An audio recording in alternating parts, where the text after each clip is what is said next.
Oh, so I suppose I'm going to have to stop this again. And oh, wait a minute.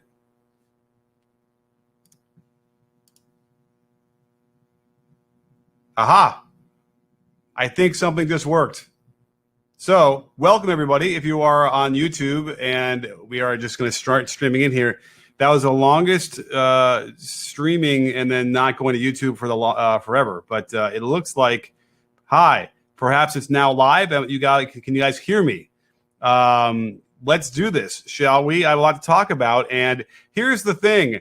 I'm over on the Hot Mic app, which if you download, you can now request to come on the show, and it will broadcast you. If you're on iPhone, it's audio, and I believe if it's on the other phone, it's video too. But for now, either way, if you want to come on and chop up with me, this is your chance to do that. You can call in, and I can put you live on both the Hot Mic app and to YouTube, which I think is really exciting. And you cannot do this live any other way else on YouTube directly. So, what's up, everybody? Let me know if you can hear me. Let's get the highs out of the way, shall we? Sarah, what's happening? Rise of Raisin, yeah.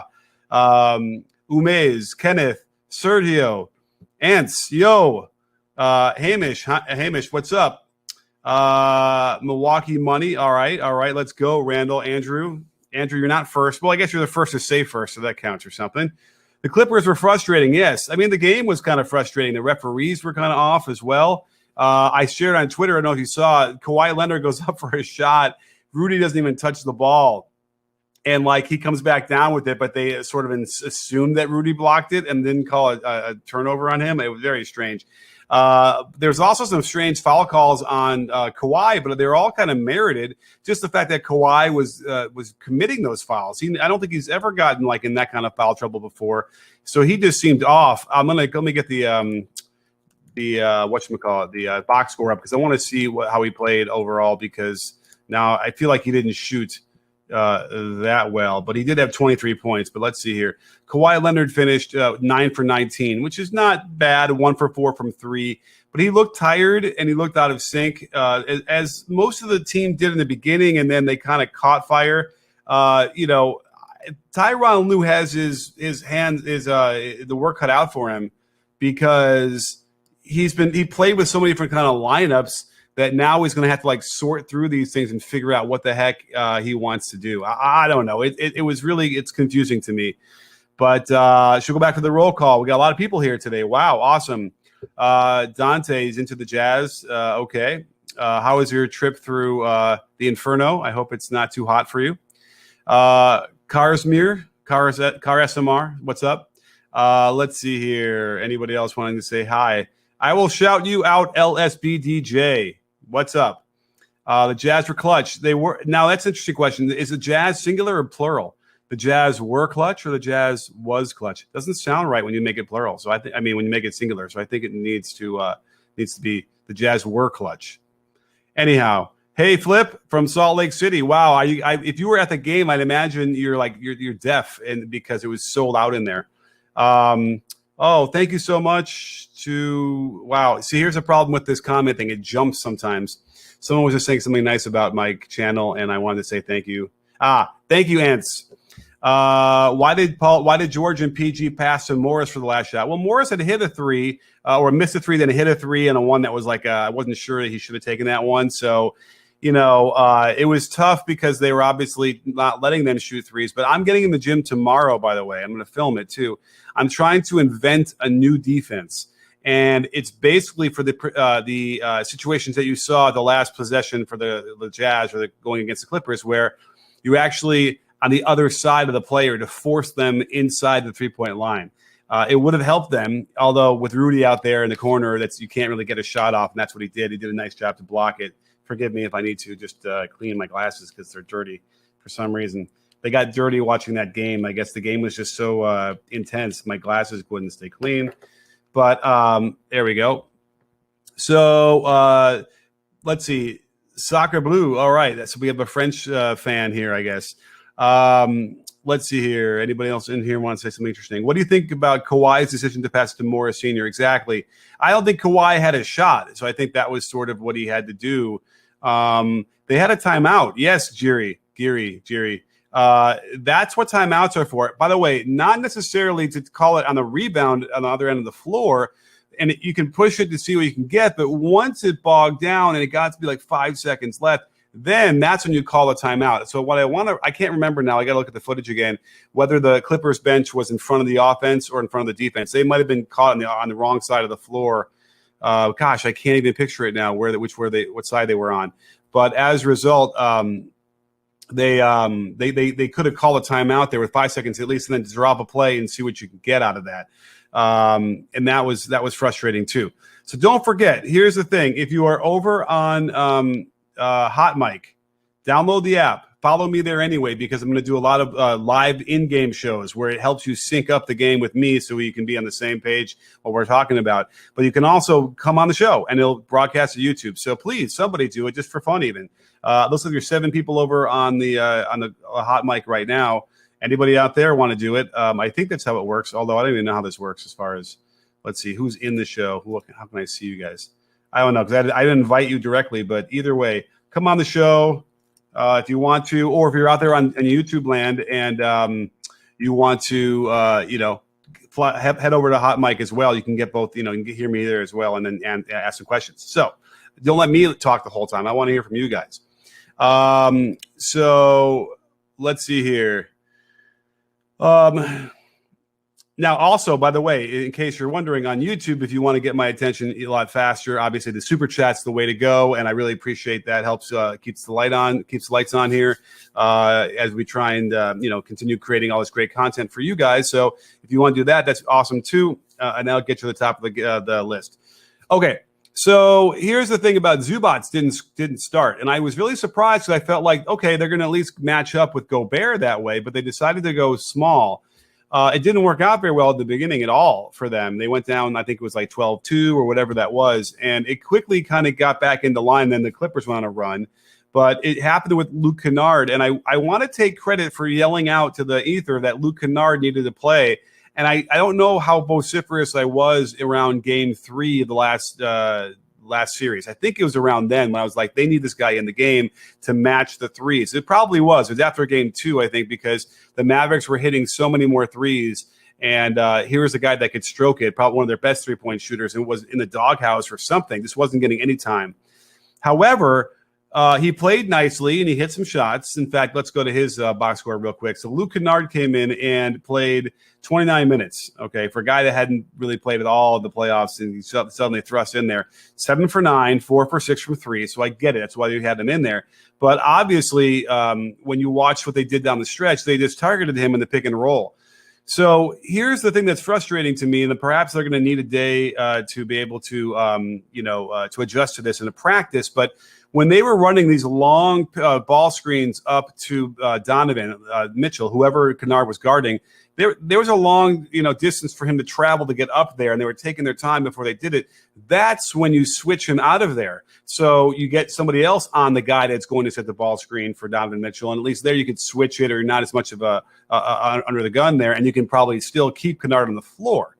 So that was strange. But Mateus Barredo, thank you so much. My goodness, it looks like you're from, I guess, Russia, if R is correct. A random question here. Do you think LeBron can hold his own one-on-one against players like Kawaii and KD in a series? You mean like if they play one-on-one? Because I don't know. LeBron probably would struggle because he doesn't shoot from up on the outside, although I guess he can bully ball him down. But could he hold his own against Kawhi and KD? I mean, I don't think so. I don't think if he had to guard KD, I don't think it would go well. But it wouldn't go well for anybody, so it's not like you're saying anything. You know what I mean? Now, Kawhi doesn't look as energetic and as spry. He's still doing work. And you know what? In Dallas, he did some work in that series. He definitely looked like he'd run out of gas tonight. But Kawhi is a little bit different and a little bit more of a size that he can handle. So I think that would probably be a better matchup for him. Riley Fiegel, thank you so much. What's wrong with PG's 3-ball? I think he rushed a couple of them. Let's go to the PG box score because I'm curious as well what he shot. 4 for 17, but I don't think those were 3 for 8. So inside of the 3-point line, he went 1 for 9. So that was probably more the issue. He was trying to do these, Rudy Gobert was really affecting him when he got too close. He missed a couple of mid-rangers that he would normally hit, forced one down the stretch that he even got mad at himself for taking. So he was just out of it. And you can kind of tell a lot of times right off the bat with Paul that, like, there's just something that is not – the things aren't going to go his way in that game. He's just not sort of balanced and steady. And that's what they got. And in fact, it was interesting to see the Clippers go on a run with both Leonard and Paul George being so substandard. If you were a Clippers fan, you should probably look at that as being a really good sign. So that's one thing. Now I'm going to give a little priority over here to the Hot Mic app. If you guys are over there and want to listen in, and by the way, you can call in on the Hot Mic app and be online with us on YouTube as well. Let's see here. Zion asks, I think the Clippers are just tired for this game, out hustled and outworked. Without question. And by the way, there was a couple of those saves that the Utah Jazz had. Royce O'Neal had one, and somebody else tell me who the other guy was. Incredible saves from out of bounds and then generated points for them. Amazing stuff. Great to see. But it also was indicative of sort of like the Clippers being a step behind on some of these loose balls. And again, I think they got jobbed a little bit on the refs.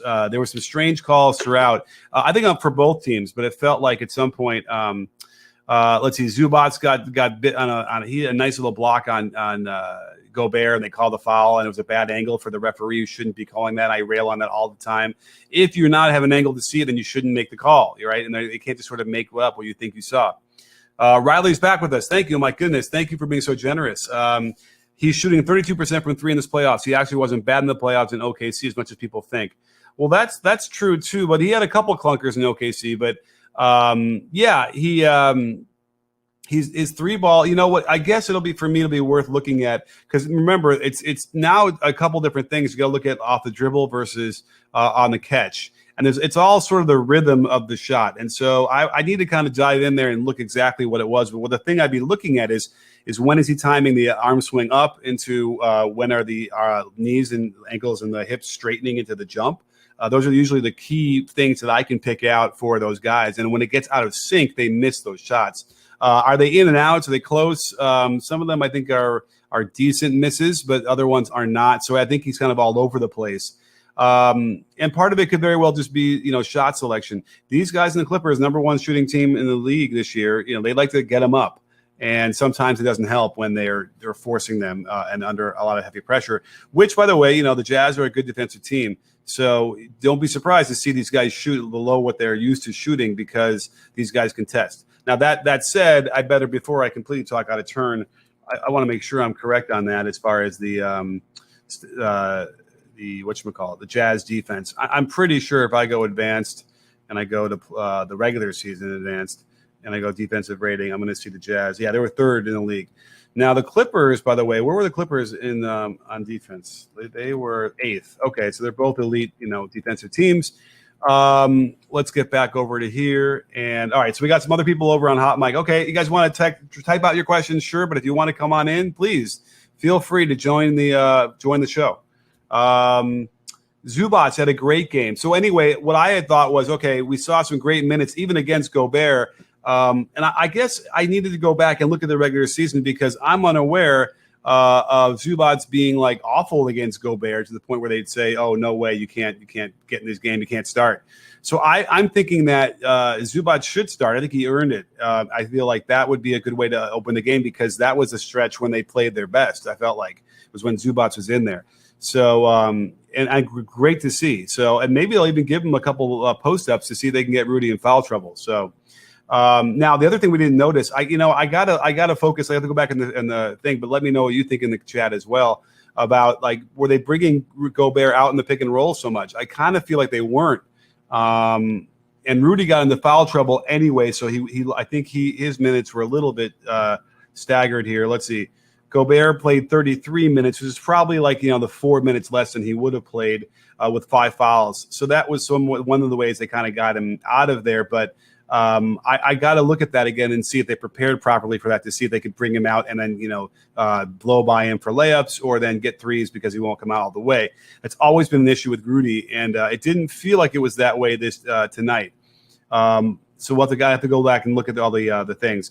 So Hop Hayes, thank you so much for the generous super chat. Why didn't the Clippers call a timeout to set up a shot? So we talked about that a minute ago, but let's go through that again. I'm all for pushing the ball up, catching the defense before they get set up and get in your way. But once that it broke down, it was clear that like they weren't going to get a good, solid attack going. Call the timeout, set it up, get a play with 5 seconds left, and do something. By the way, the Jazz did not foul.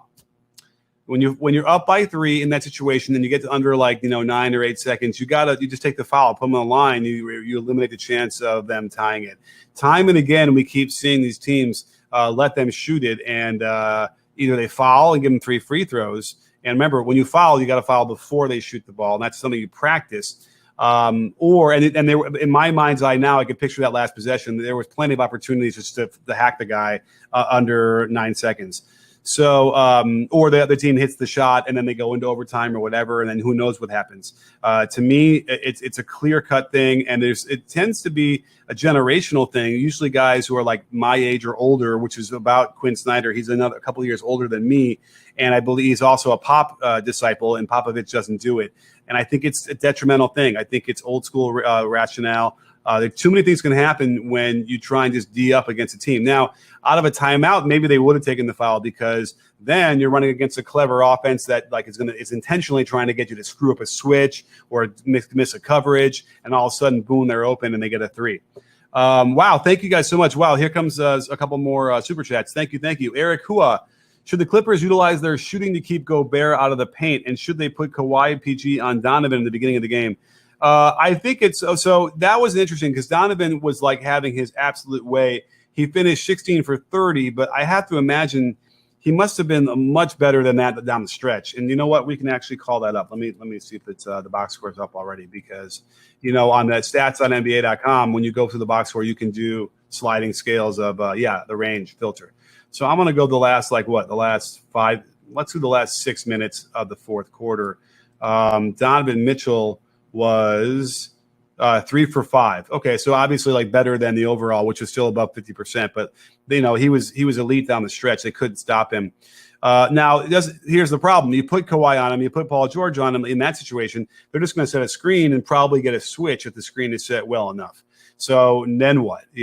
That was what they needed to do was when Luke Canard's man was on his way up the ball screen. That is when you jump it and get Canard out of there, and you let PG or whoever's closer or Kawhi get up there and switch on that, and then they're involved in the pick and roll.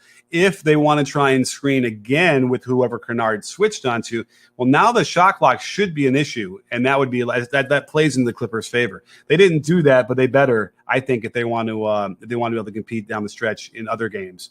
And so as a result, that's what we said about that. So, but I do feel like Kawhi and PG, who started on him then in the beginning of the game?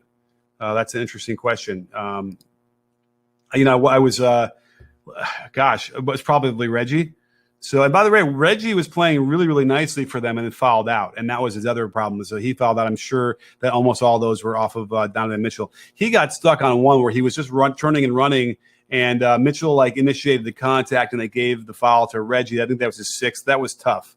But Beverly should be out there too to harass. He got 6 minutes, and I suppose they're looking at Beverly's shooting, and he was 0 for 2 from 3. And so I suppose they're like, well, if they can't give us anything on that, then we're going to have to yank him. But I would probably see if Beverly could give you something more than that. Demarcus Cousins was a revelation, but let me get to a couple more super chats because I want to make sure I get these guys involved.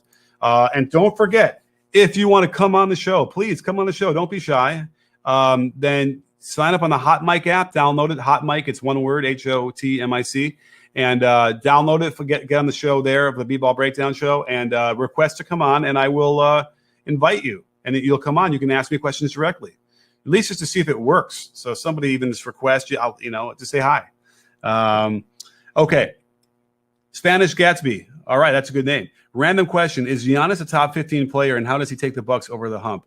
Oh boy, are we in a safe space? Are we in a safe space to talk about Giannis? Did you guys see the video I did today about Giannis? Was it today? Gosh, I don't even know what is time. Let me make sure what today was. Today's video was dun, dun, dun, dun, dun. Yes, it was about that. They don't play Giannis like he's an MVP. They certainly don't play him like he's a two-time MVP. He just screens for the ball, sets down screens, and like tries to roll to the basket or a flash open on at the free throw line. Like, it's weird. That's not how MVPs generally play. Part of the reason is because there's a skill deficit, right? The shooting thing is a real issue for him. He doesn't even want to take the shots that are like a free throw line jumper when they're wide open. Blake Griffin's given him 10 feet of room, and he's very strong. So he doesn't do anything for him to like lower his shoulder and run into him like he usually does. That's another problem that I think Giannis has, is he sort of lacks the visual recognition based on his training, which to me feels like he's training against no defense. And so he doesn't know how to react when the defense does things to get in his way. So as a result, what do you have? I mean, what makes him so great? Like, transition, where you can't stop him. You need two players at least to stop him. They only need one player right now. They're not getting into transition much anyway. So, and defensively, Durant is literally like just practically hunting him out now and scoring on him at will. And he did that in the regular season too. So he's not that guy on defense, at least for Durant. So, that's going to knock him down a little bit as far as where he ranks. We have a couple of requests from people on the hot mic. So let's bring him in. I think Adam was first. So I'm going to invite Adam. Oh, where did he go? Adam, come back. Here he is. Let's see. I think he hit a button. And then, what I have to do is probably put on my let's see here. Maybe there's a button that Adam's got to press as well. I didn't put my headphones on, but let's see here. Is he going to come on? Wait, let me do that again. It says you were invited. There you are. What's up, man? Coach Nick, how are you doing tonight, man? I am great. Great to see you. Thanks for coming on. Welcome to the YouTube side as well as Hot Mic. Yeah, man. Glad to. It says you were invited. There you are. What's up, man? Not too much. Just been enjoying the games, I am great. Great to see you. Thanks for coming on. Awesome. Do you hear that echo? I hear an echo. Something is echoing. Let me mute this. Is that going to do it? All right. So talk to me. What do you want to talk about? Oh, well, I just wanted to check in, see how you're doing, but I also wanted to ask. I hear an echo. Something is echoing. Let me mute this. Is that going to do it? Yeah. Right, what did you want to say? Talk about. Yeah, I was just going to ask. All right, you hear that as well? Yeah, I do. Damn, what is it? What if I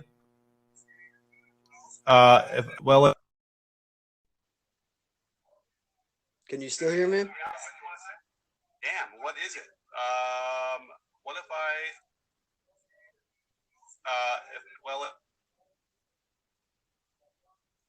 can you still hear me? Damn, what is it? What if I Is it the relay on the YouTube versus the hot mic? Like the feedback?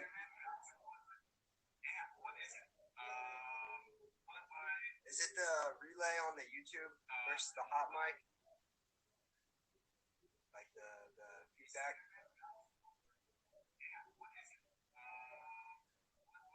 Is it the relay on the YouTube versus the hot mic? Okay, you can hear me now. All right, let's try it one more time. So, can you hear me now? Yeah, I can hear you. I'm not sure why it's echoing. So all right, let's try it one more time. I think maybe it's your echoing. I don't know. Yeah, I think it might be me. I don't have the best phone. What I wanted to ask though is, I'm not sure why it's echoing. The small forwards, all the forwards on the. I think it's your echoing. I don't know. Yeah, how about this? Turn your when you ask, turn your thing down. Your whatchamacallit. All right, go.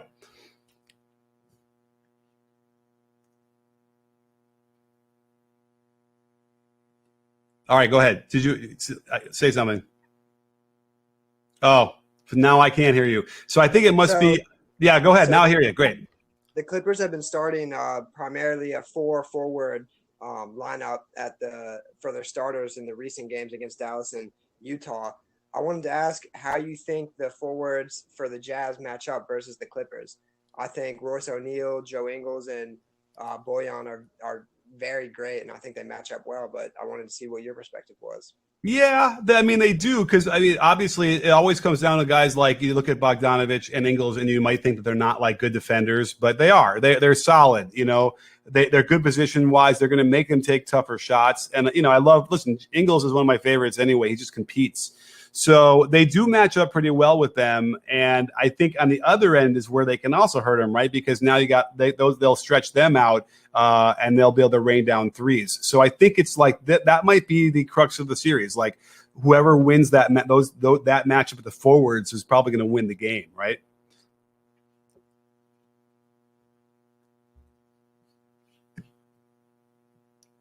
All right. So weird. I guess now it's a delay. Anyway. Well, I hope that answers your question, Adam. I got a whole bunch of people who want to come in all of a sudden, so let me go to them. But thank you so much for coming on. I appreciate it. I appreciate it. You got it. Take care. You too. All right. Let's see here. Now, if I do this, wait, Daniel was first. Hang on. Let me get to Daniel. This is not in order, I don't think. Here we go. Daniel, I think it's going to be voice only, and hopefully that won't be a echo. Let's see here. Daniel, I invited you. I think you have to press something on your side. And let's see. There you are. What's up, my man? Hey, what's up, Coach? Sounds great. What do we want to talk about? So, yeah, I saw your tweet on Demarcus Cousins, and I saw that he played for 6 minutes. You said he was Gobert's kryptonite. So yes. I don't know. I haven't been tracking him all season. I know he's with the Clippers. Is he healthy? What's going on with him? Yeah, I mean, he's as healthy as he's going to be. He does his functional movement doesn't look great to me, and he kind of has all sorts of weird imbalances. But he is still, you know, a guy that was a fantastic player who's got a lot of skill.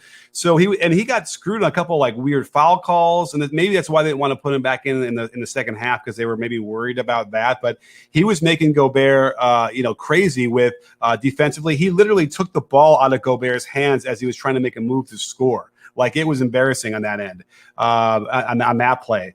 And then on the other side, he ran the floor, got a beautiful inside hand layup. So he actually, he was making plays. I have no idea why they didn't give him another 6-minute run in the third quarter. I think he would have really, really helped. Yeah, I don't know. I didn't see that part of the game. I'll have to take a look. But just a more, I guess I would ask a more casual question. Right, like something that would be discussed on ESPN. Who are we blaming here? Who are we blaming on the Clippers? Is it coaching, the rotations? I mean, it seems to me like the Clippers clearly have the better roster. I don't understand why they're struggling so much in this game. In the previous series, I don't think it should have been that close. Well, that's a great question. I mean, listen, we can't give the Jazz. We have to give the Jazz a lot of credit. First of all, they were home in front of the rabid crowd, and that will affect everything. And we hadn't seen that all year long. And by the way, the Clippers might not know what this is like anyway, because their crowd is never that loud. Okay, I was at the game on last Tuesday, the game 2 against the Mavericks when they lost. And it was like a morgue in there. It was not loud at all. So this affects players. It affects the way they shoot. And then on the flip side, it also will, get the Jazz going. So, I mean, don't be surprised to see that home court advantage becoming a thing again after a couple of years, if not. And we should listen. The Jazz are a serious team. They were the first team in the Western Conference for a reason, and this is why. Yeah, I agree. I don't think they've gotten a lot of the credit that they deserve. I know, because they don't really have the superstars that the Clippers have, but I don't know. Yeah, I don't really have. That was just my question. Cool. Well, we'll have to wait and see, but I guarantee this is going to go back and forth, and we're going to both, we'll be seeing, the Clippers slug, throw haymakers and probably win some games. So these are evenly matched, and it should be a 7-game series and should be great. I hope so. All right, man. Thanks. Thank you. All righty. Now let's bring in Kai. Oh, you know what? First of all, let me answer a quick question before I do that from Xavier Smith. The Claw had to go to MJ in the first round. The Claw had to go MJ in the first round. Do you reckon this was almost a load managing move from Kawaii, 80% intensity? I just feel like he might have gotten worn out. That's what it looked like to me. There is actually a height, not a height. What's the thing? Mile high altitude issue, I think, in Utah a little bit too. So I think that there's a lot of factors, but Kawhi just looked like he got gassed. That was his thing, and that could lead to like weird fouls that you wouldn't normally see. So for sure, that's when that's what I'm thinking about what happened to him. And I would imagine they'll get him some rest. They'll get into that cryogenic chamber that LeBron uses, and he'll be fresh for game 2. We'll see. Okay, let's bring in Kai over on Hot Mic, which is awesome, guys. Don't forget, if you want to come and chop it up like this, hop over the Hot Mic app and come on in. What is up, Kai? I think we're even getting him on a non-iPhone, which means we can see him too. Let's see. Oh, you know what? I have 3 people in here. Let me get Daniel out of here. Yes. Okay. Here we go. What's happening? Can you hear me, Kai? What up, Coach? Hey. Yeah. How's it going? Thanks for doing this. This is great. Hey, my pleasure. I'm so glad we got this thing to work. This is how I'm going to do it from now on, so everybody can come and join the show. Because again, on YouTube, normally you can't have people come on the show. This is awesome. So let's talk. All right. So I just have a couple of questions. First one being, I'm getting actually a little bit of echo. Interesting. Maybe it's just in my headphones. But it's okay. Keep going. So it was interesting what lineup they had at the end. They put Morris on Gobert, sometimes Kawhi, which I think really gave Donovan Mitchell the gateway, just going to the hoop every single time, and they couldn't stop him, which was interesting. What did you think of that lineup they put at the end? Yeah, my impression there was because you had like Kawhi got stuck on Gobert, got that weird foul on him too. There was no rim protection. There was nobody who is just sort of used to doing that, coming over from the weak side and who's long, like a Zubats or even like maybe Batum has a little bit of that instinct to do that to some degree, and he's played the 5 a little bit for them before. They got caught naked out there without anybody on the backside who normally would rotate. It's not so easy because they got shooters, but remember that the rim is obviously the most important thing when you want to protect. Yeah, and it was strange. They did not have anybody supporting that, and they were letting Luke Canard get stuck in those positions as well. So they're going to have to figure something else out unless they want to just let Mitchell do that, because he is that good. He's streaky, but he is that good. So they're going to need to have somebody else in there that's a little bit bigger that has that instinct. I think that this is one of those things where Tyronn Lue is going to tip his cap and say to Snyder, Quinn Snyder, that like, you got me, man. Like that, you won that coaching round for sure. Yeah, I feel like they wanted to protect the 3-point line, and because Jazz got all those shooters, But yeah, if Donovan Mitchell off the pick and roll, it's just very hard to stop without a rim protector. Right. But why not a double team? They didn't do that either. They could have blasted him and let the short roller do something with the ball. Yeah, they did that. I think like at 1 minute at the end of the game when Paul George hit the 3, or they got a turnover from Donovan Mitchell. I think they did that twice, but I think it was a bit too late at that point. They were like down 6 or down 10. Yeah, so it would have helped a little bit earlier for sure. Yeah, for sure. But the second question would be like I guess the last shot, but it's just I guess more like a reaction. I think probably they should have made Kawhi or Paul George take that shot. I mean, they didn't even get a chance, to be honest. Yeah, I think it fell apart very quickly because they didn't call timeout, and that's what I said earlier. Is that that was the time to call a timeout, get organized. They had one, but in my mind's eye, that last possession though, it was like they didn't have an opening, right? They couldn't quite. I know Paul George couldn't quite get open, and remember they know that what he wants to do is shoot behind the line. And that's a little bit hard when they know that. And if they weren't going to take a foul, which I still don't understand, then you're going to shoot. What's going to happen to Morris, or what would happen to them? Me too. They would have gotten blocked because there were guys right on top of them. Yeah. Oops, sorry. No worries. Yeah, I mean, I think. Sorry, my phone was going off. Yeah, I think I lost my train of thought. I got interrupted. But yeah, I think if the Jazz took the foul there, it would have been over for sure. They put him on the line, and they just wouldn't have the opportunity. But that's it for me. Thank you so much for doing this, Coach. You got it. Thanks. I thought it was. I had to pay to get on, but apparently it's free, so this is cool. Yeah, it's free. Don't worry about it. So thanks, man. I appreciate it. All right, I'll give the seat to the next person. Thanks. All right, you got it. All right, let's bring on. Let's see. Let's bring Vasudevan. I don't know if that's how you pronounce it properly, but let's bring you on. I think you've been waiting for a while, and I know I have Eric in 24 seconds and Alex ready to come on. So I'll get to you guys in a second. So what's happening, Vasu? Let's see. I hit invite. So there's probably a button you got to hit, and then you come on the show. So can you figure that out? Let's see. And while we're waiting, here he comes, perhaps. Let's see here. Anything in the comments on YouTube I can talk about. And don't forget, this is the Hot Mic app that we're using. And if you want to chop it up like this, you can come on. So what's up, my man? Hey, much love from India. I've been watching your content for like 3 years or so, right? Oh, wow. So, yeah. Thank you. How do you say thank you in India? It depends. Like you have like tons of languages in India. In my languages, it is like Nandi. That is how you say in my language. Okay, Nandi. You have languages. Yeah, doing great. So I had one question. So, I'm hearing an echo. You're hearing an echo too? I think maybe the solution is just to turn the speaker down on your phone while you're talking, and then you can turn it back up to hear me. I don't know. Yeah, right. So my question was revolving around Luke Canard. I mean, everybody's talking about how he's the next sixth man of the year or something, but I still remember like Kenny Beecham, if you know him. He was talking about how bad he was on defense last year on the Pistons.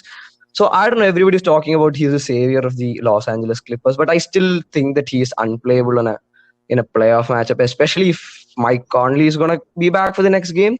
I don't see how Luke Canard is gonna be a savior for the Clippers, because especially, I mean, once the like Jazz is meant for their like rotations and things. I don't think the Luke Canard can survive in a playoff matchup. Well, what's your opinion? I think he certainly can, but probably not 29 minutes. I think in 18 minutes. I mean, look what he did. He shot 7 for 9. He was a +4. He had 18 points. He was good. Like any kind of defensive problems he might have, on the offense given up, he probably matched with the 18 points he scored, or maybe he got a couple of extra points. So I think it's viable. I think they just went to the well a little bit too long and needed to get him out of there earlier and get somebody in there, down that stretch, which would have made it like 25 minutes instead of 29.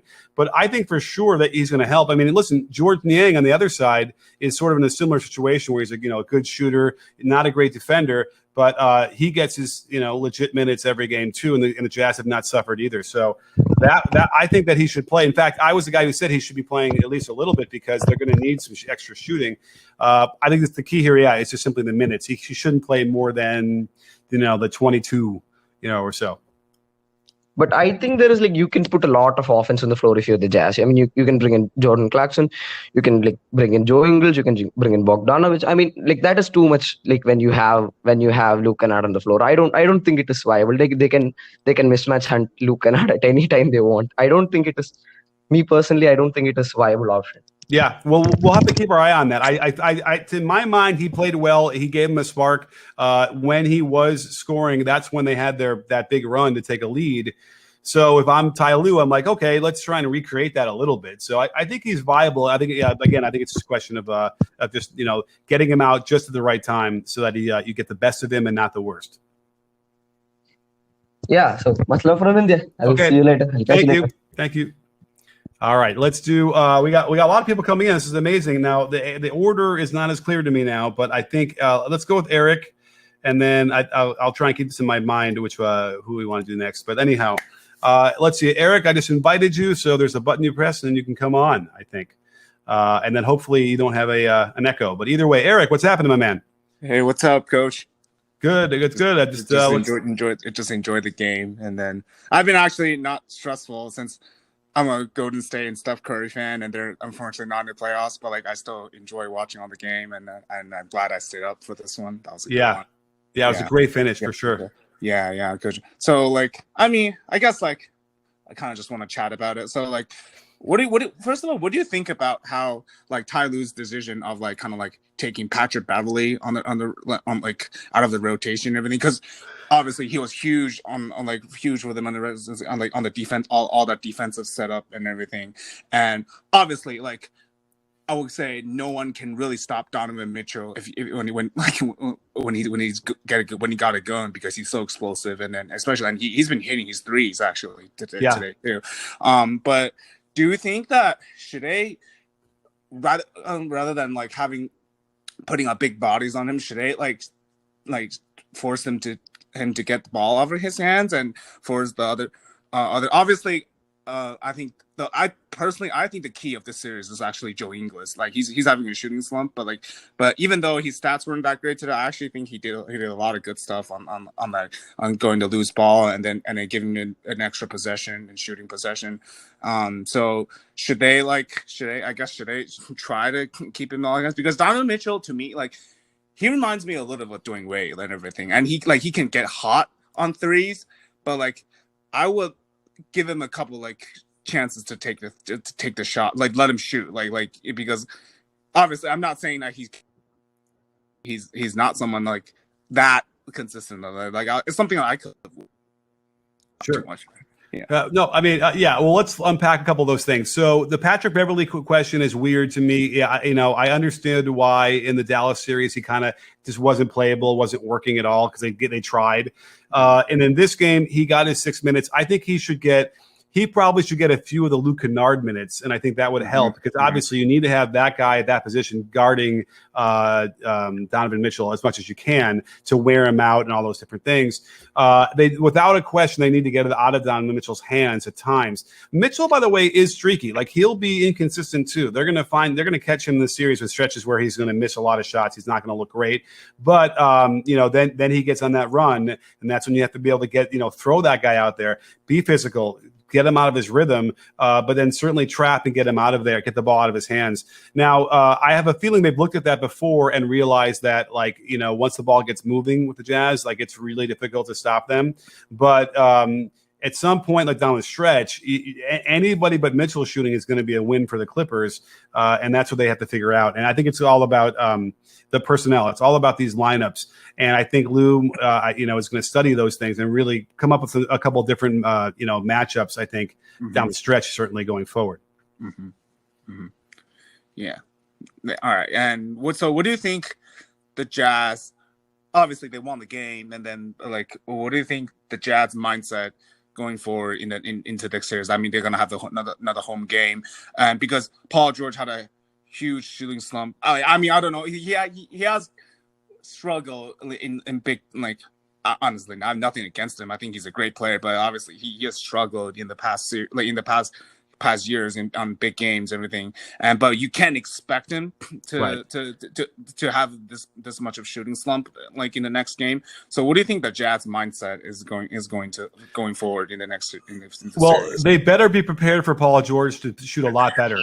He tends to rebound after bad games like that, and so I would expect him to be much better in the next game and be aggressive, forcing the ball into the lane. The question is, will he be able to draw fouls, because he did struggle when Rudy was there to contest. So I would expect them to be on. Don't take that for granted that Paul George just won't shoot well, because I think he'll come back strong. Kawaii as well. So I suspect you're going to see Kawaii come out and be really aggressive to start to try and set a tone and try and steal that second game. Obviously, the Clippers can't really afford, in my mind, to come back to Staples down 2-0 already, without home court advantage. So I would watch for those two things. And so as a result, you're going to see, if Conley is back, that's going to change everything about how they're going to defend them. It'll be really interesting to see. So we'll have to see, because that means Ingles, I guess, goes to the bench, and then that means O'Neal is going to have his hands full, and Bogdanovich. So that might be a good thing for them, or it might not. It might be a bad thing that Conley comes back and that messes it up. I like the rotations they had him tonight, and that's going to be changed, I'm sure, once Conley gets back. Mm. All right. All right. All right. Thanks, man. All right. Thank you so much. Yeah. You got Good it. to talk to you. Bye. All righty. Let's bring in, let's see, Alex. Let's see real quick and bring in and see what he wants to chop it up with. I hit the button. All you have to do is hit your button, and we will chop it up. And don't forget, over on YouTube, if you want to come on the show, just like these guys are, just hop over to the Hot Mic app and, join the show there. What's happening, Alex? Are you there? I hear Hi, you, Coach I think. Nick. Hi. Hey. I'm sorry. Can you hear me? I can hear you. What's happening? Can you hear me? Yeah. Yeah. So I just wanted to kind of talk about like people that I think that should have got more minutes, because I think this was just the Clippers' game to lose. They were in the lead. It just went downhill. Pat Beverly should have got more minutes when Donovan Mitchell was going crazy. They had the personnel. I wish Demarcus Cousins was in there for long. I feel like Zoo and Demarcus Cousins defensively because they're not switchable. And if the kid where they could switch earlier when they're trying to pick out those mismatches, this would be totally avoided. And that right there is how you beat the Jazz. You put Patrick Beverly on Donovan Mitchell. You try to like rough him up and make sure that he's off his game. You have Demarcus Cousins there for length. You have Nicholas Batum for length. You have Kawhi Leonard. You have Paul George. You have all these players. And then what I want to see out of Paul George is, honestly, I want to just see more isolation where he can just use his quick change of pace to start like taking over and taking over mismatches. I know that the Utah Jazz kind of have like a lot of lengthy defenders and quick defenders, so they're really a really good team. But I want to see a lot of mismatches for Paul George, and that's how we can get him inside. How we can get him active inside the series. I have no doubt we'll see some of that. I kind of like Paul George out of their offense too, when he's turning the corner off of handoffs and getting to the middle. Those are the kind of times I feel like he's at his best, or he can kind of spot up and then split and catch, attack on the catch. I don't mind those, but I think those are going to be the toughest shots he has. The ISOs, multi-dribble on the perimeter. Those are tough shots. But when he gets it going, it doesn't matter. He knocks those things down too. So I know we're going to see X amount of those, 5 or 6 next game for sure. But I don't know. I always felt more comfortable when I see him in the flow of the offense, attacking like on right away off of a catch, and like breaking down the defense that way. That seems to me when they're at their best. But the Jazz defense is very good, and they they'll take you out of your sets pretty quickly. And next thing you know, you got about 8 seconds left with no offense going, and you're gonna have to do those kind of ISOs. So for sure, we'll see those in game 2. Yeah, and I agree, because like in terms of his playmaking, right? He's not a Rajon Rondo. He's not the type of guy that's gonna like make those crazy tight window passes, right? Or at least he shouldn't be doing that. And same thing with Paul George, even though he's a really good passer or solid for his position and for the scoring load that he has.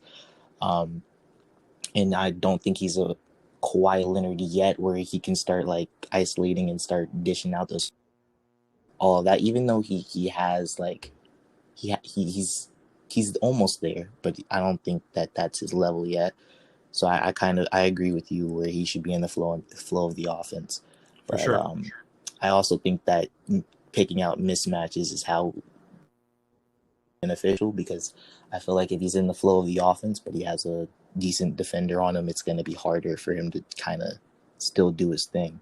Right. It's going to be a real problem, or a real for Lou to figure that out is going to be, he's got a big job in front of him to kind of figure out how to structure that to get those. Because by the way, you can force switches to do an ISO out of the flow of the offense too, but you've got to make sure where Paul George is starting, who is starting in the other position, so that when you get that ball screen, that off ball screen, and they switch, it's the guy you want on Paul George. So if that happens, that's the puzzle. That's going to be a headache for the Jazz if that happens. Yeah, so absolutely. And it will be. It'll be a headache for at least one of these games. I guarantee you, Paul is going to be a problem for them, and probably the Clippers will win that game. Yeah. But All right. I really want to drive home the point about Demarcus Cousins because, Yeah. and this is probably my last point, but Demarcus Cousins really kind of impressed me today. He's been good in the regular season, but it's just his footwork and lateral movement and overall quickness. And even like besides the injury, this has been a problem in Golden State, and I think even in New Orleans. He's not built to just switch, which that's no problem because I think Joel Embiid is a little bit slow as well. But the fact that he's provides space and value, and he's already shown to be a good passer, and he's solid inside the post. I want to see a little bit more action out of Demarcus Cousins, so now you have another headache to worry about. But I also know that Rudy Gobert is, Defensive Player of the Year caliber, so it's a little bit hard of that matchup. But if Derek Favors is on them, and they have that mismatch, and that can just be our for sure. our guy. Well, Alex, all great points. Thank you so much for dropping the knowledge for us. Thank you for having me. I appreciate it. All right, you got it. Take care. All right, let's see here. I'm going to bring Isaac in here. He's been waiting very patiently to come on the show. So, Isaac, hit that button, join us. What do we and give us some insights from the game. And by the way, we can talk about the Sixers if you like. I watched that game too. Here he comes, and we might even get some video with Isaac. How exciting! Hey, what's up, my man? Hey, man. Thanks for doing this. Hey, my pleasure. Is that what are you wearing? What jersey? Oh, look at that. All right. So 2 questions. What did you think of Derek Favors' minutes in there, and the lack of Rudy Gobert really impacting the game overall? I mean, in the last fourth quarter, he hit some free throws, but overall, not really too much in there. And then second, what impact do you think Mike Conley coming back is going to have on game 2? Great question. For Favors, a quick box score scan, he played 15 minutes, which is probably a little bit low for him with 4 fouls. So, nothing really is jumping out at me. I think there was one play with Favors and I'm forgetting what it was, that was like of note. Do you remember? You know what I'm talking about? It was something that was, did he get blocked? Did Zubats block him? Maybe something like that. So I don't know. Favors did. What's That's that? for sure. He wasn't very impactful. Yeah, yeah, it's weird because normally I'd be like, yeah, there's 3 plays I can remember right away from somebody, but nothing's coming to mind. Didn't really have too much of an impact on the game.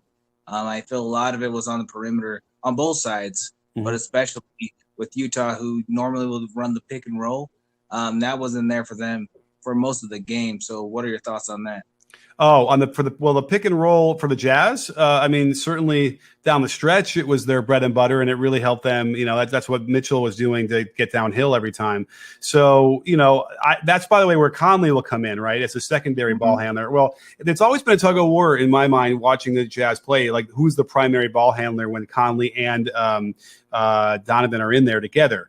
A lot of times I feel like it just should be Donovan. He's the guy, and let Conley spot up and be like a 2-guard-ish kind of guy. And then, if they don't generate out of that, they can skip it, and then all of a sudden he'll get the pick and roll, and then he can run a secondary attack on that. I feel like in my mind's eye, I like that the best for the Jazz offense. Obviously Conley shoots those right-handed floaters that drive me crazy. I don't like them, but they go in a little bit. But I do feel like, gosh, it's weird because his presence is going to shift all the roles, right, and all the rotations, because suddenly, correct me if I'm wrong, then Ingles goes to the bench, right? Right. If Mike Conley starts, then Ingles will come off the bench for sure. And I've always liked Ingles with the starters. You know what I mean? I always, for some reason, that just seems to fit with me. With that, you don't mind me interrupting you. Yeah. Royce O'Neal, he'll start. He's a starter. His defense against Kawhi, I feel like he was very impactful. I feel like he shut down Kawhi, and kind of like, I love Kawhi. I honestly do, but I feel like he looked a little bit old in that fourth quarter. What are your thoughts on that? He absolutely looked old. He looked tired. And again, there is a notion in Utah, it's above sea level a lot, right? It's almost like Denver, right? Right. Yep. And no one really ever talks about that. So I'm thinking about that. And I'm also thinking about, he was winded for sure. He looked tired. Remember, they're coming off a tough 7-game series where he had to carry the entire load. And that's just mentally tiring as well. So there's no question. And then Royce O'Neal wore him down. I mean, Royce O'Neal had the one play where he saved out of bounds. Didn't he have two? One of them actually. One of them he fired it. Yeah, he fired one that didn't stay in bounds and whatever. But then I think he had another one where he did keep it in bounds and like maybe Bogdanovich got it and they scored like that. Those are amazing. He was really energetic and all over the place. Let me just check his box score for the offense. O'Neal ended up 2 for 5. I feel like Utah overall, their defense, which has kind of been their bread and butter for the season, wasn't really there, at least for the first half. Yeah, and maybe that kept him in. I don't know what you're really feeling about that, but Utah looked slow and unsure of themselves in that first half, especially the first quarter, second quarter. But I mean, they turned it around. So, what are you thinking? Yeah, I listened. By the end of that second quarter, I was like, the Clippers looked awesome. They really looked like they were going to just take control of the series. That said, it made sense in theory because the Jazz were going to be rusty coming off of that longer layoff, and then we always see that happen. So that made sense. Although, if I'm not mistaken, the Jazz actually took a big lead in the very, very beginning, so they weren't like rusty, but then they got rusty really quickly. In the first couple of minutes, they went up like 12-10 or 2 or something like that. Yeah. 10 points. Yeah, which is another reason why I was like, well, the Zubac, start Zubats, and so you're not down 10 points, in the first 3 minutes.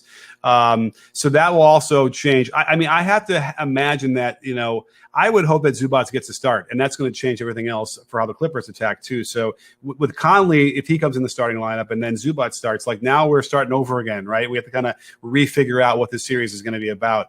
So it'll be really interesting to see. This is all the coaching chess match. We should see a lot of really interesting moves that way versus, in conjunction with the talent and the players making decisions. These two coaches have control over their teams, and these two, they're going to have a big effect. Now, if I could ask you one last question, I appreciate your time. How do you feel about the small market versus big market kind of debate in the media, where it's like I feel like once the Lakers went out, there was a few doing the mainstream basketball media that seemed to be they lost their breath, whereas they thought that they can't sell as many tickets for a small market. What do you feel about small market versus big market, or does that impact anything? I mean, for me, I love it. I love to see Phoenix getting a chance and Utah going to get a chance. Whoever wins is going to hadn't won a championship since I think the Sixers are the last team that's still in there that's won. If I'm not crazy, in '83. Is there anybody else I'm missing? I don't even know. But that's exciting to me. We deserve to have a new team in there and win. I guess, right now, whoever's left, I think that's it. So, I love it. And you know what? We'll find out as far as ratings go what this means. But we know that the NBA's ratings have been suffering anyway. And so even if when the Lakers are in or whatever, so I don't even know if that matters anymore. Who knows? This could just be the thing that they need to maybe get some more fans interested because it isn't just the same teams over and over again. Awesome. Well, thank you so much, man. I appreciate your time. You got it. Awesome. Thanks. All right. We got a lot of people here. So if you're over on the YouTube side and you want to jump on the chat, I mean, this is crazy. I've never had this many people over on the Hot Mic app wanting to talk. So this is great. We got 24 seconds. I hope you're still there because you've been waiting for a long, long time. Let's bring him in or her. Let's see who 24 seconds is, audio-wise, it looks like, and see if we can chop it up. I hit a button, and then I think you hit a button, and then we can interact. Let's see. But I feel bad. Some of you guys have been waiting. I see Kevin, JR, Daniel, Kalen, Ragav, Victor, and Andy. You guys are all on that list. I'm ready for you. We'll get through these as quickly as we can. And again, if you're on the YouTube side, listen to this, then, if you want to join it, I'll do this for a little while longer. We'll get through these guys at least. So 24 seconds might not be there anymore. Damn. But maybe he is. Okay. More people are coming in. So I'll put that on hold for a second. What if I press that? I want to do that. I'm going to press this. Let's bring in, I don't even know who's next. I'm just going to go in order the way this is showing. So let's bring in Kevin. Let's see if Kevin is there. We're getting some spinning. Kevin, maybe. Touch that button, let yourself in. Here we go. What's up, man? How you doing? Hello. Can you hear me, Coach? I can hear you great. Man, awesome. Big fan. Just happy to be here. So I guess I'm going to get to the first game with the 76ers and the Hawks. If I'm the Hawks, I feel a little bit confident with my chances. I think the switch of the game was when Shake Milton hit that three. That was kind of a turning point, going from 4 to 7 on the road environment. That could change momentum. Mm-hmm. My question for you is, with Ben Simmons, he kind of had like a triple single game. You could tell them Doc Rivers was really heavy on having Ben Simmons on Trae Young in the game. What do you think his impact can be, and do you think they could really rely on Shake Milton and Steph Curry like getting like a 21-point game? Yeah, no. So if I'm the Hawks, I would kind of get momentum on that, right? And then on the second one with the Jazz, Mike Conley. Do you think? I think it could kind of be a negative impact if he's not 100%. If he's not 100%, what do you really think the impact could be for the Jazz? And then what play pandemic P as usual? Game one, not too high, not too low. Do you think it could be kind of like a bigger thing for him to get better along the way on the series, and just things of that magnitude? Okay, let me pull apart a couple things. And really quickly, I just want to do a shout out on the YouTube side to Flip Visor, who just sent in over super chat over there. By the way, if you're on the YouTube side and you want to ask a question there, super chat's the way to go. And thank you so much for being so generous on that side. And Flip doesn't have a question, but good guess, good questions. I know, right? These are awesome questions. And I'm so happy because the last thing I want to do is hear my voice droning on for an hour straight. But all right, so let's get back to this. So Kevin, the first thing you want to talk about was like the Ben Simmons matchup against Trae Young. So, yeah, I mean, listen, Trae Young was definitely off of his game in this game. The whole Hawks team was. Like, they were just throwing the ball away kind of uncharacteristically, as if the moment kind of got to them a little bit, I suppose. They did straighten it out, but, like, if you're on the road, you can't have the 17 turnovers like they did and expect to win. It's just going to fall apart on you. And no matter what you do to, like, get it closer and closer, they kept just, like, they couldn't get a rhythm going. They couldn't get an exact the execution of their offense properly. A lot of it had to do with what Simmons was doing, I thought, defensively. But certainly, nothing was in the game plan for the Hawks to deal with what Shake Milton did. He was shooting 20% from three-point land throughout the playoffs until then, and he comes out and hits 4 or 5, and like a couple of them were like, I don't know. And then, like, I think the momentum shift was exactly when he hit that 3 going into the fourth. I feel if he never hit that 3, that could have really been a different game change. But I think my question is to coaches, if you see the momentum swift, why don't you just stick with your star player and try to put him in the game? I think it was really asinine that he didn't just let Trae kind of start the fourth, seeing that Shake Milton was getting hot. And then you see Lou Williams and them just wasn't going, they're role players and things for a reason.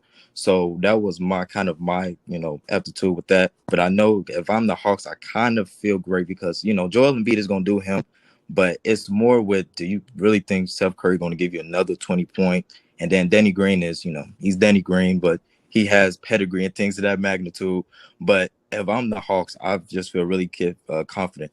And then also with the second game, with the Jazz and the Clippers, I feel speed for speed, Patrick Beverley kind of could have helped a little bit with Donovan Mitchell, but you could see because, Patrick Beverley is so aggressive, could have got him in foul trouble and got him in a bonus.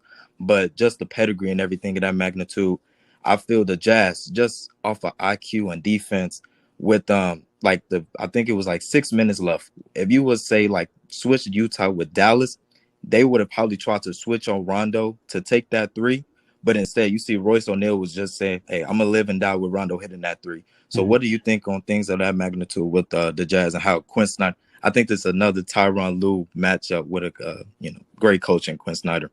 Yeah, no, I mean, listen, I was funny because I was upset with the coaching on both sides of the Clippers and the Mavericks. But then when I started pulling apart the adjustments they made in that first round series, I realized that, you know what, Ty Lue did a lot of adjustments, and it did help them ultimately to some degree. They by benching Zubats, benching what's his face, Patrick Beverley, attacking the zone properly. So all of a sudden, it's like, yeah, this is a really good coaching matchup, and I do feel like Quinn Snyder could very well have the upper hand here, and will be able to maybe out adjust in game. I feel like Lue is much better maybe like in between games, but it's the in game thing that's going to win a game or two here, and that's where I think that Snyder probably has the advantage. So watch for that kind of thing. I mean, and to go back to the Hawks game, if my memory serves, they didn't put Trae Young, so they didn't start him in the fourth quarter. I'm like, exactly okay, right, which is understandable. Yeah. well, understandable. But then that run continued, and they didn't put him in. There was like a timeout. Exactly. So coming out of the timeout with 9 or 10 minutes left, that's when they didn't put him in. And I was like, and I think I tweeted it out. And I'm like, they was down by like 15, 16 at that point. And you on the road, you really shouldn't expect that. Yeah. And so and then last question, I want to shift over to the Nuggets because Nikola Jokic, he's just so underrated. He just don't get no respect from the media market. But I love it. Good for the small market teams. So my question for you is, I just think with the Suns and with the way that the Suns are compared to the Portland Trailblazers, you got two phenomenal backcourt with Devin Booker and Chris Paul who are going to try to eat Jokic alive in the pick and roll. How do you think Michael Malone could kind of switch that to make, Jokic not try to expend his energy on defense, even though he's going to have his handful with DeAndre Ayton? Yeah, it's really, really, really tough because, Chris Paul and both those guys, Chris Paul certainly is going to push him into situations he doesn't want to be in. I can tell you right now that they're going to drop him every time. Like I think that they have no choice. They're not going to bring him up that high. I mean, I've seen so many times where they left Mikal Bridges and Jay Crowder open in the corners, and that was just a killer, even though the Nuggets had a chance to win that game a few times, but Austin Rivers didn't have a great game and everything. Right. But it was just trying to see how can you see Michael Malone just trying to adjust to get Nikola more invested with try not to exert his energy like that. Right. I mean, the best way to do it would be to have him drop and contain, and then you hope that because the weak side guys got to come over to watch the roll man and tag him. But that's when you're seeing those skip passes to Bridges and whoever else on the weak side. You have to hope that they can tag him and they don't lob it to Ayton for nasty lobs, and then somehow get back to 20 feet to the shooters. It's one of the harder things that anyone's going to have to do in the playoffs total, especially when it's Chris Paul running it. Booker's going to score on you, but it's Chris Paul that throws those passes. So I don't think that they're going to change that. They're going to simply hope that they can keep it together long enough and then score on the other end, and that the Suns miss some shots. I mean, that's really their hope, and which is what a lot of teams do anyway. But anything else, if you're going to have Jokic try and blast the ball handler or switch on the ball handler, those are all things that are going to wear him out, and they're going to get him beat off the dribble. And they don't want to. They can't afford to have that happen either. The only thing I could think of is somehow switching him out of there and having somebody else kind of guard Ayton as Ayton's on the way up the screen. They could try that in a pseudo zone-ish kind of thing, but I haven't seen that from the Nuggets all year long. I don't know if they have that that in their bag. So it's just going to be one of those things where they're going to have to keep it tight and hope they get a hand up and hope they can get some misses on the margins and win those games. It's going to be close because Denver's shorthanded without Jamal Murray. Exactly, they're not blowing anybody out. And so, not with MVP. Yeah, right. I expect remember, that. The goal of the game is to have one more point than the other team. Absolutely. And then last thing, Coach, and I'm gonna get it off your way. Are you kind of disappointed with this Nets Bucks series? Did you see it going this way? And if you see the Bucks look like they're gonna fall short of expectations again, do you see the organization just going ahead and making a change with Budenholzer after this? Yes. So I am disappointed. I had my locker room show a couple times in the last week where the guys there had me convinced that the Bucks were really going to be able to compete. But when I did the preview and we went through all the things we were talking about in those conversations, it was like, you know what? Middleton guarded them all the time in the regular season, and he didn't do that well against KD. And certainly neither did Tucker or neither did Giannis. And so it was like, this is going to be a problem, even if they don't have Harden. And that's what's happened. And then we also know that how good that the Nets shoot threes, and we know how poorly the Bucks defend threes. So I kind of felt like if that matchup works really much more in the Nets' favor than the Bucks' advantage they might have on the offensive rebounding thing, which is also played out as well. So it is frustrating. There's some foundational things that Budenholzer just does that don't work so well in the playoffs. And I can guarantee you right now that they lose this series, and Budenholzer his exit interview is going to be him cleaning out his office. Absolutely. Thank you again for the time, Coach King. You got it. Awesome stuff. Thanks. All right, let's see if we can run through these real quick. All right, so because this is over an hour, 10 minutes. My goodness gracious. JR, it's late for everybody. We got to go to sleep, don't we? JR, I'll invite you on there, the Superman shirt. Let's see if we can run through these people. Here comes JR. What's happening? Hey, thanks for letting me hop on. Just had two quick points. I noticed a lot of zone being played in this game with the Jazz and the Clippers. It seemed like both teams kept dropping back into a zone every like third or fourth possession for like one possession or even for a couple. And it seemed really strange to me that they were not fully committing to picking like a better defense against the Jazz, because when you've got all those shooters, I feel like you want to play something that's way better against the perimeter. Wow, I was watching this game from my couch, not on my computer where it's like hyper focused, and I see that stuff. I didn't catch any zone. While you're talking, I fired up Synergy to see if they charted any zone sets. They don't have any zones either. So maybe what I was noticing was just lagging off in the center, because there's a lot of Zubac playing in this game, and he tends to kind of give space. But it looked to me like they were creating so much more space because of that it looked like a zone. Yeah, well, that definitely will happen when the center drops and then the weak side guy has to drop as well. Then it kind of has that feel depending on how the offense lines up. And that makes sense, especially the way the Jazz want to spread you out. They're gonna be in those positions where the zone would typically be. But either way, it seems to me that the only issue that the Clippers would have to kind of clean up on defense is the pick and roll with Mitchell, right? That seemed to be the biggest issue that was killing them the most.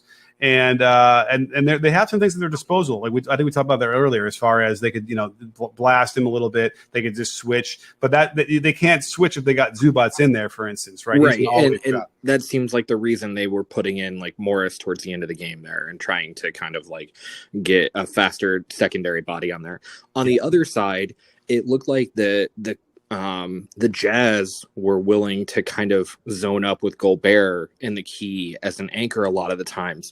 And with that going on, I don't see a lot of players, because I kept thinking back to Gasol on the Lakers, catching the ball and running an offense through him at the top of the key. And you don't really have somebody in Gobert who can do that. So do you think that it would be a positive adjustment to run Paul George and Kawhi coming off of those like handoffs to get into the middle in order to make those plays? Because they seem like the only guys to make those kind of plays to break down that zone. Absolutely, and they should be doing that. I feel like we saw some of that, but the other thing, by the way, is running a pick and roll with whoever Rudy's guarding, and I can't, in my mind's eye, even picture that happening for some reason. I don't know what it's so weird. I'm almost going to call up some half-court possessions while we're speaking, but the bottom line is that's always what's been Rudy Gobert's Achilles heel. But here's the thing: the Clippers don't have that like Damian Lillard or Steph Curry guy who's going to come off those screens and play Gobert off the floor, right? But they have Kawhi, who is one of the best mid-range knockdown shooters ever. So if instead of bringing Paul George off of those handoffs, if they bring Kawhi off the weak side and hit him with a pass as he's coming around a weak side screen on a wing, and get him in there to the center, it seems like, especially when they're sagged back in that zone, he's going to get those 15, 20 footers consistently. I like that. I think the thing that makes it hard for Rudy is when he's got to worry about the 3-pointer, right? More that's what gets him out of his comfort zone. He'll just wait at that 15-foot area, and if Kawhi wants to dribble over there to try and shoot it, like that's a tall order to try and get it over. But if he's getting it off the pass, and Rudy's going to come out there and meet him, he's going to beat Rudy to the hoop and get a foul. Right. Oh, I mean, that is true too. So I agree. I mean, I do feel like they're going to need to get Kawhi attacking on the catch out of some movement much more than they did. There's no question that he just got stagnant as well. So for sure, that's the whole key, is to get Rudy kind of moving. And that said, that Rudy didn't seem like he had the biggest, impact on the defensive end anyway, to me, a little bit. I think Paul George was bothered by it a bit. But I think that's a lot of that is because they just settled for so many shots. Yeah. They also seem like, okay, we're the best 3-point shooting team in the league, so we're just going to let them fly, right? That's kind of what it felt like. How many did they shoot? The Clippers shot 42 threes, and they made 16. They made 38%. So that's not bad. But I would say there was 10 of them where someone was like, we're just going to throw it up there for the sake of throwing it up there. Right. So, well, that's all I had. I just thank you again. Appreciate it. You got it. Thanks, man. All right. Let's get to Kalen. Let's see if he is. Everyone's still here. I'm trying to get through. I got some more people. Let's run through the next 4 or 5 guys who are waiting, and then I think we'll wrap it up because it's getting long and old, and I can't believe we still have so many people on the YouTube side. But Let's see here. Kaylin, looks like you're here. What's happening? Did I say your name right? Yeah, that's right. Great. Thanks for having me on. Welcome. I just wanted to say, like, something from an X's and O's standpoint that stands out.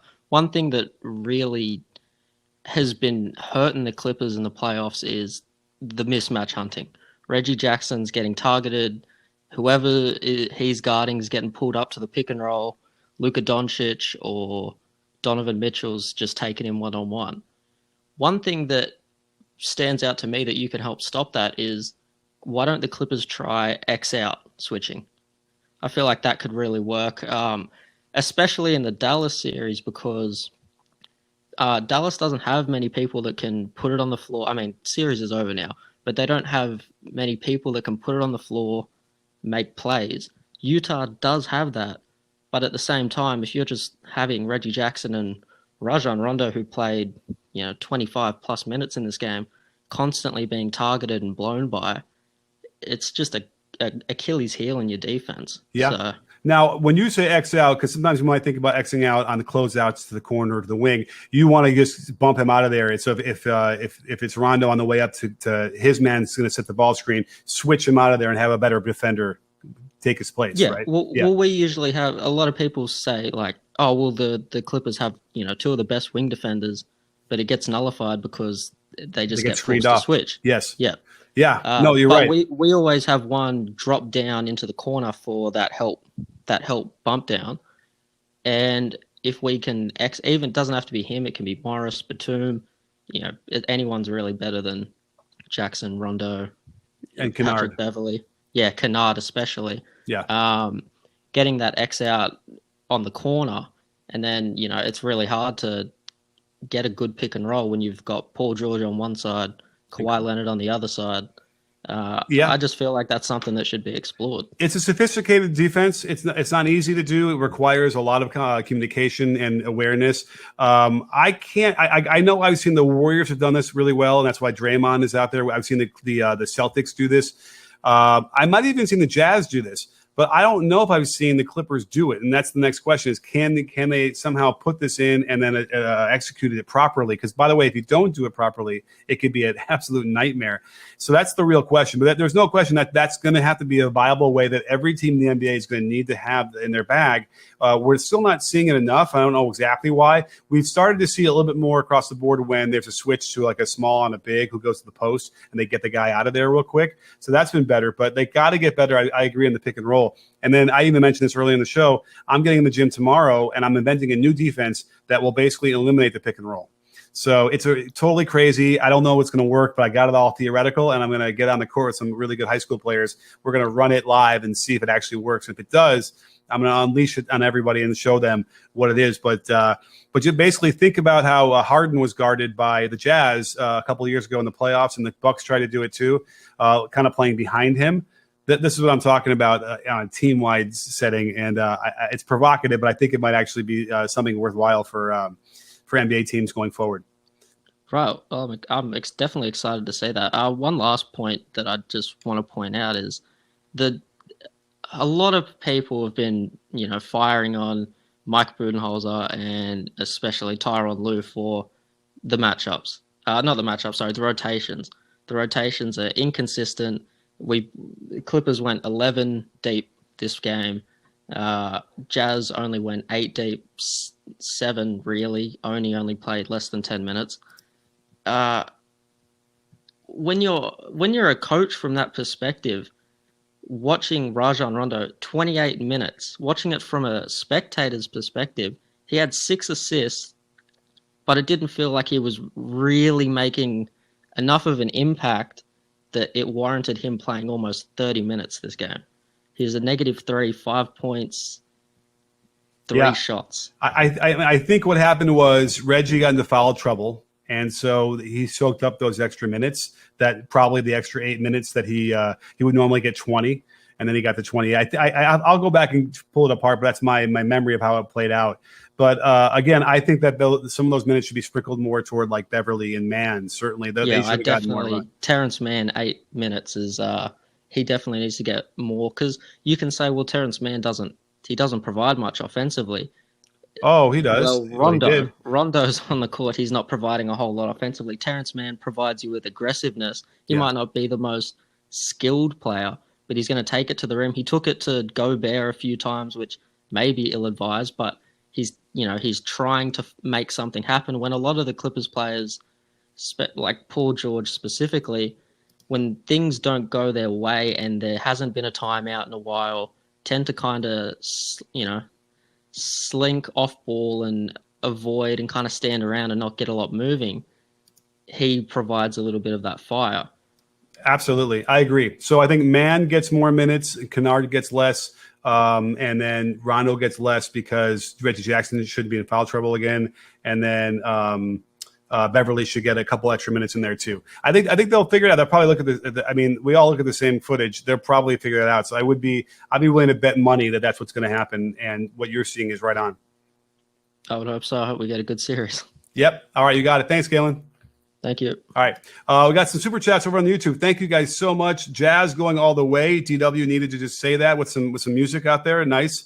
This is the beginning of how you want to get to the all the way is by winning that first game at home.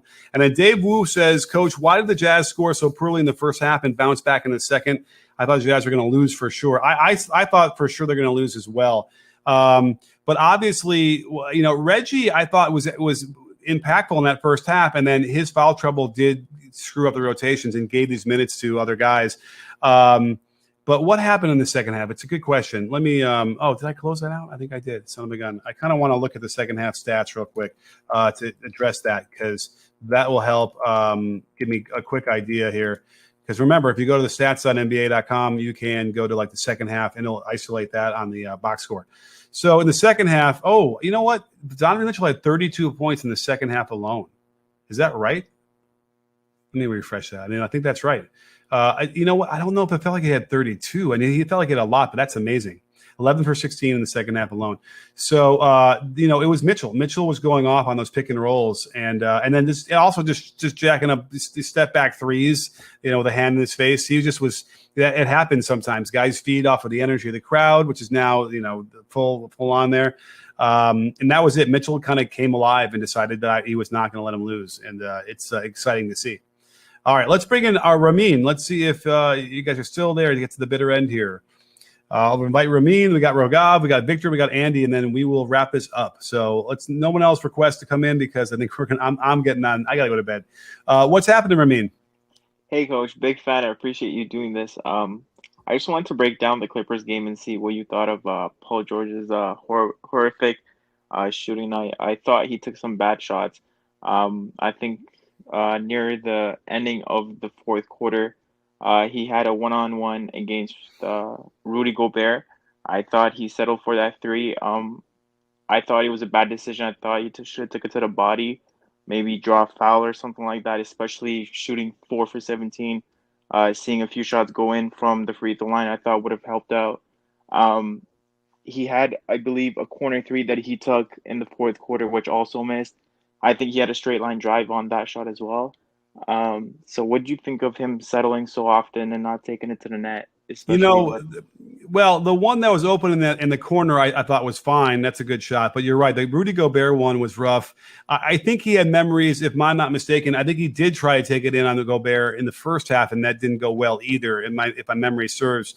So he might have been sort of, thinking about that when he did that. But there's no question 5 of the shots were ill-advised and should have been reconsidered.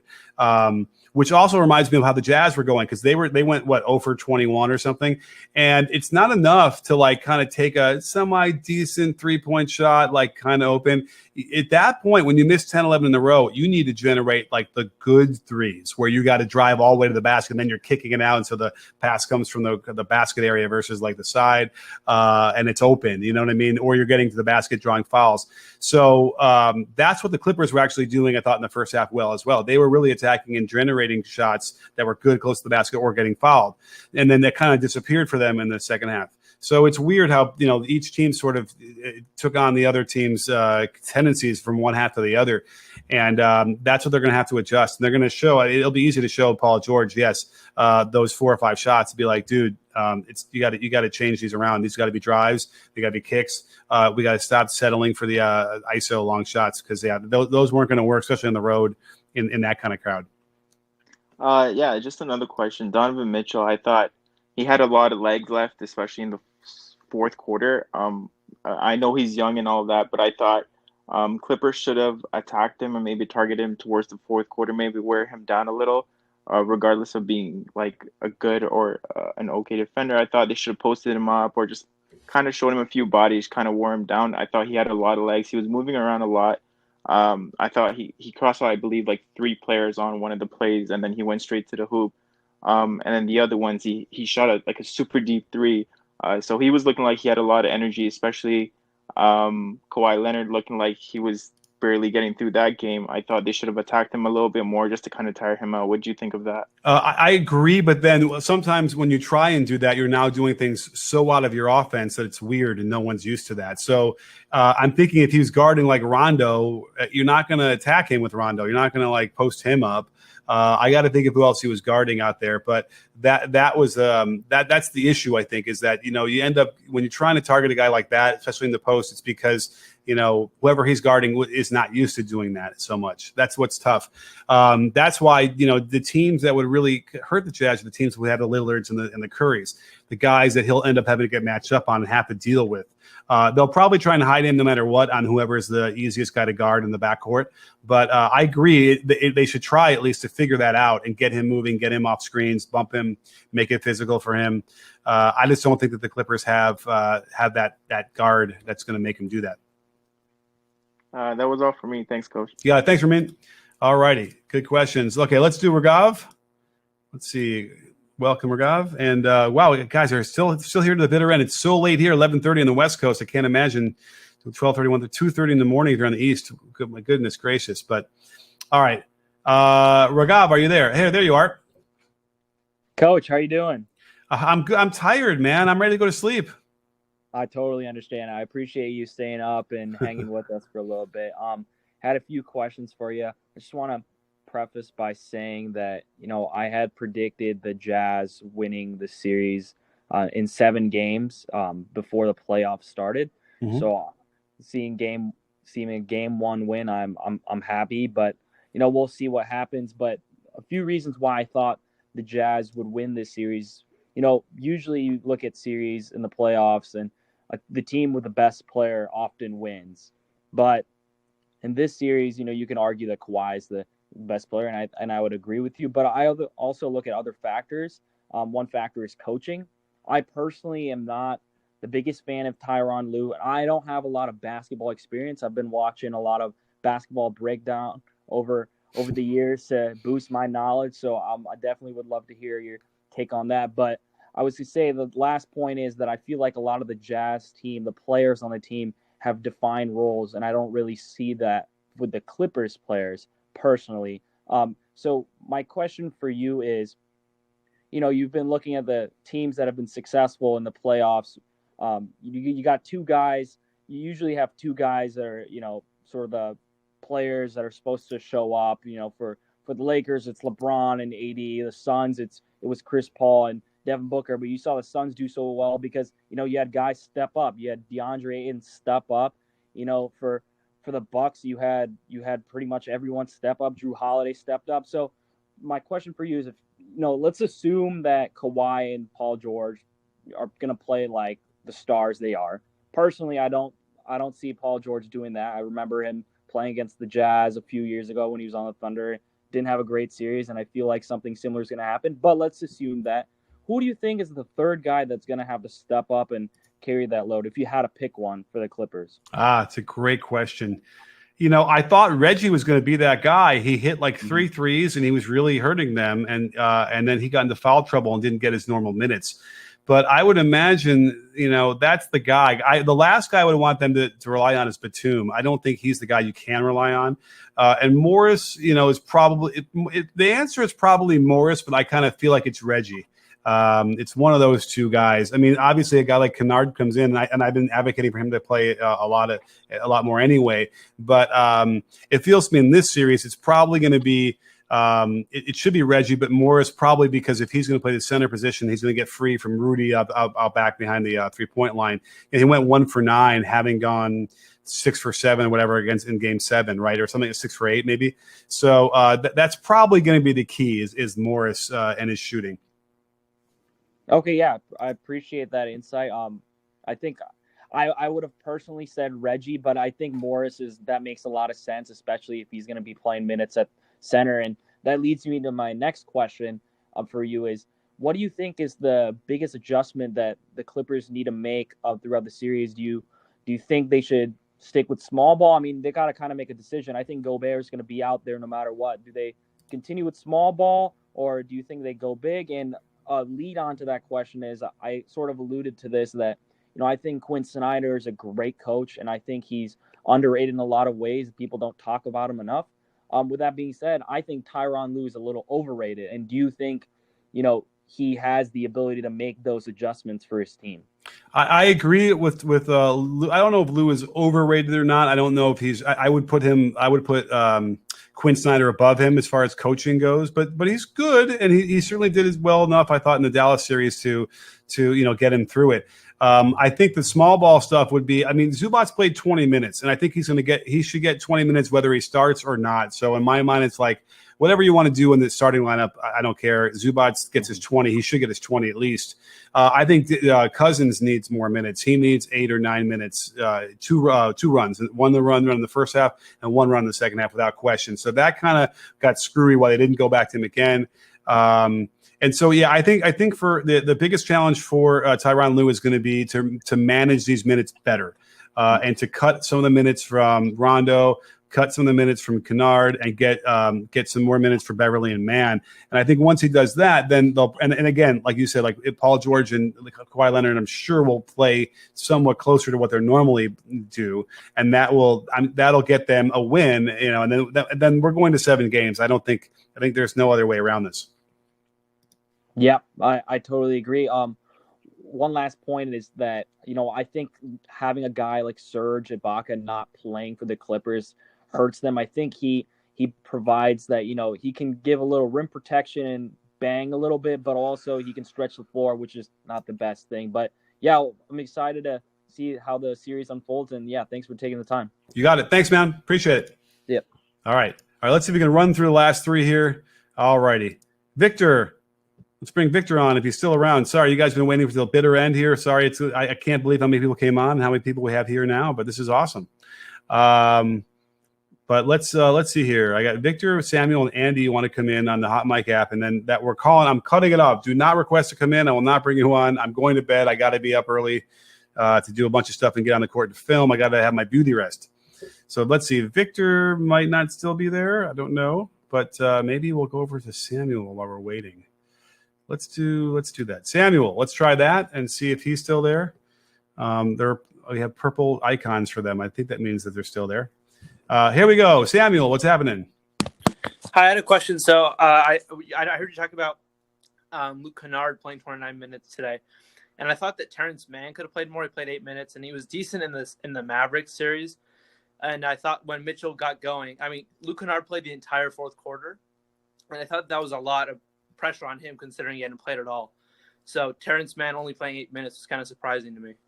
It was, and he had the same energy from the Mavericks. The Mavericks series, he looked, like he was ready to go, and he went 1 for 2. So it was like, yeah, I got to go back and study that to figure out exactly what the deal was and why they kind of so quickly went away from him. It was weird.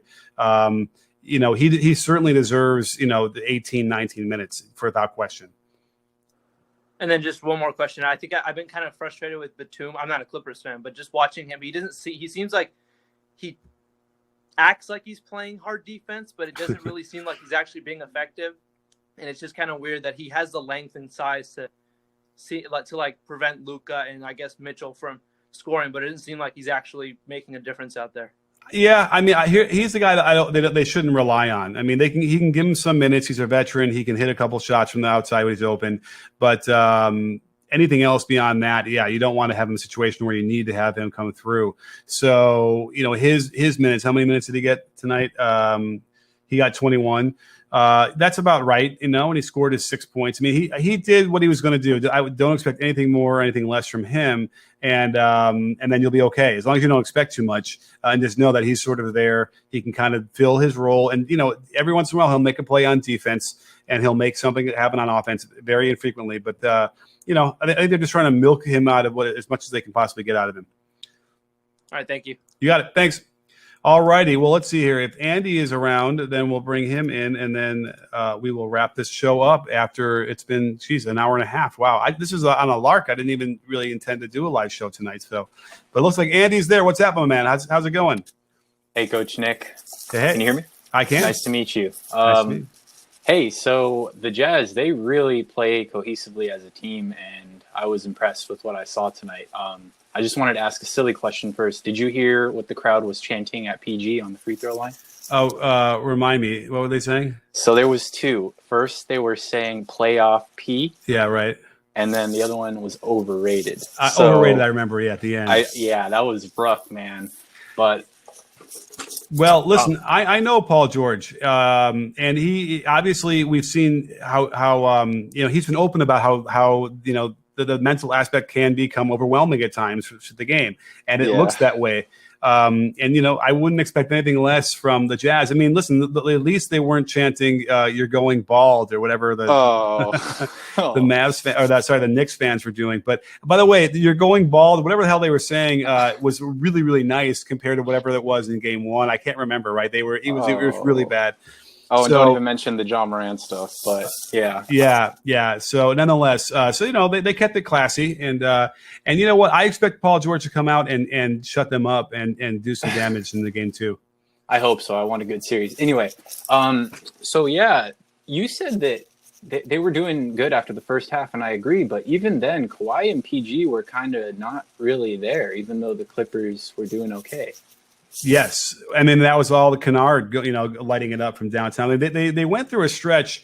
I got to look when they were just raining threes, right? It was like maybe the second half of the second quarter, from like 6 minutes on to the halftime. And obviously, if you start raining threes and the other team is struggling like they are, you're going to get a nice little bit of a lead. And then I guess the argument would have been it's not sustainable. And Quinn Snyder probably even said that in the halftime. He's like, I wouldn't worry too much to the guys. Let me just look at the halftime stats here. So the first half, the Clippers shot 11 for 23 from three. The Jazz were 7 for 27, which isn't so bad considering how bad they started out. So I'm sure Quinn Snyder said, listen, they're 11 for 23. They just hit a bunch in the let me look in the second quarter alone. They outpaced them. They got out a lot more shots, it seemed like to me. Yeah. So the Clippers went 7 for 12 in the second quarter. That was what I was thinking. And so I'm sure he told me, he's like, listen, Batum isn't going to hit 2 more in a quarter. Reggie probably won't hit 2 more. You know what I mean? Like that. Rondo hit 1. Boogie hit 1. So I feel like that was a bit of a mirage. Although, Boogie hitting threes isn't a mirage necessarily. He deserved a chance to get another run. But Reggie was certainly, the kind of guy that would have had he not had his minutes cut so short from foul trouble. So it's a real interesting thing, but that clearly was what carried them because, in that second quarter, Kawhi was 1 for 3. Paul George was 1 for 2. And that they weren't really contributing much on that end. So it never got started. Was it just a bad game for them, or what are the Jazz doing right? I mean, it has to be related to having a long Game 7 series, a 7-game series just before that. Because at least for Kawhi, he was tired. He looked like he ran out of gas from the beginning. Yeah, he did. And then Paul George, this happens. Paul George you'll just know right away that it's not going to be his game. Okay, so we'll assume they do better on offense. It's Kawhi and PG, but can the Clippers defense adjust and do something to Spider? I would, we saw them adjust against Luka, and there's probably some similar adjustments they can make there as far as jamming him at the point of attack at the pick and roll, and that all worked really well for them. So I would imagine we're going to see that. But the problem is that when that ball gets moving with the Jazz, once they get it out of Donovan Mitchell's hands, you're going to be that's an interesting conundrum. I don't know if that puzzle piece fits as much as it did against the Mavericks. And so but a lot of times that's the only choice. You just get it out of Mitchell's hands and then take your chances with rotations because you can't have him do what he did, which is 33 points or whatever in the second half. That's just That that's out of second half control. was impressive. There's a lot of question marks going into game 2. It's going to be a big one. Yeah. Last final question. At the end, did you feel that PG and Kawhi were scared to shoot? No, I think they were desperate to shoot, and I think that the defense was just all over them, and there was no action that was going to help them get open. And when you know that it's got to be a 3, then all the step back moves and all that stuff don't really work that well, right? Because they don't care if you go by them. And so what they needed was like some more of I can't remember exactly now, in my mind is mush, but like they needed some sort of double ball screen or handoffs. They need some kind of action to help spring them loose. And what they really needed was just a timeout. And then they would have been able to get that set up, and they didn't do that. So. That's perfect for my final question. The other criticism I saw in the chats was the Ty Lue no timeout. What do you think about that? In the beginning, it was fine. Push the pace, see what you can do before the defense gets a chance to set up. But once they got into that mode where it was like 6 seconds to go and it was clearly not happening, call a timeout, take it out, do some clever play, and try and get a shot. That seemed to be simple. Was Ty Lue in front of the offense or in front of the on the other side of the court? Do you remember? I don't remember, but I do remember him doing this once before. So yeah, and I just saw someone else do that where they called. Steve Kerr did it where he let him go and it wasn't happening and he called timeout. The only problem was he called timeout with like 2 seconds left. And it needed to be called with like 5 seconds left because then you can't run a play on the sideline out of bounds in 2 seconds and get something good. And so there was no question that Ty Lue needed to do that. I don't know. So you would have definitely been grabbing the ref's attention going. Yeah, I would have been on the court and been screaming and yelling. Yeah, for sure.